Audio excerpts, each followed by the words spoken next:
Every time God performed a miracle, it was to make a point. God could have taken our people out of Egypt without smiting the Egyptians 10 different ways. But every time he did smite the Egyptians, he wanted to demonstrate, as the Torah itself says, that he is present in the world, that he is in control of the world, that he orchestrates the events of mankind.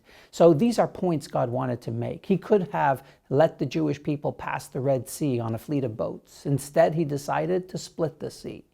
When the walls of Jericho fell, he could have had the Jewish people scale those walls. Instead, he made a dramatic miracle and had the walls fall. He was making a point. The point was, I, God, am giving this land to the Jewish people. I'm performing this awesome miracle. You'll notice no other walls fell miraculously in the course of the battle for the land of Israel, because God only needs to make these points once. He made the point that he was giving the land of Israel to the Jews when the walls of Jericho fell. He didn't need to make the point again. If anybody remained a skeptic, that wasn't because God hadn't already proved his point. God had to prove his points many times in the beginning of our history. But as time unfolded, he had made all the points he wanted to make. Going forward, there was no further need for dramatic, miraculous events, because these are not to save people. These are to make points he wants to make. To extricate us from difficult situations, God can always devise a plan that doesn't fall back on a miraculous event. Like I said earlier, we could have crossed the Red Sea in a fleet of boats.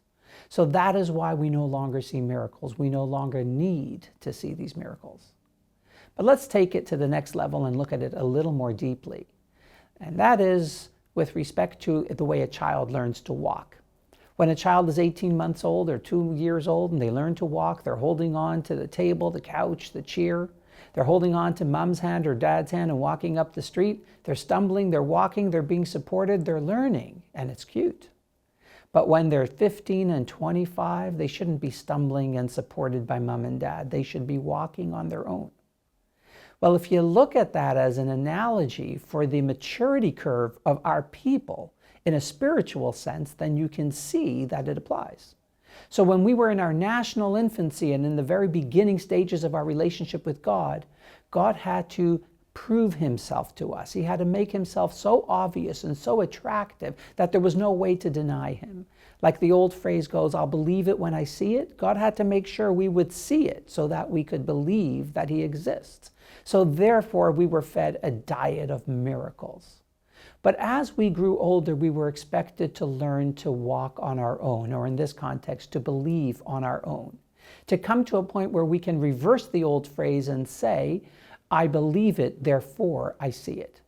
So God doesn't want to perform miracles and make himself compellingly undeniable.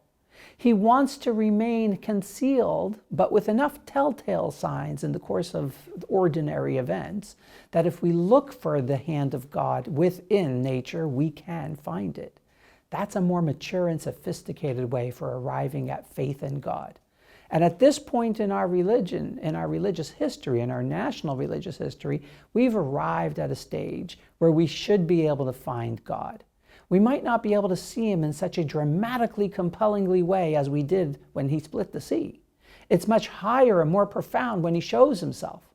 But it's much more precious and authentic when we seek him out and find him on our own. It's more precious to him and it's more precious to us. Finally, I'll add there is a sort of cosmic, mystic significance to this.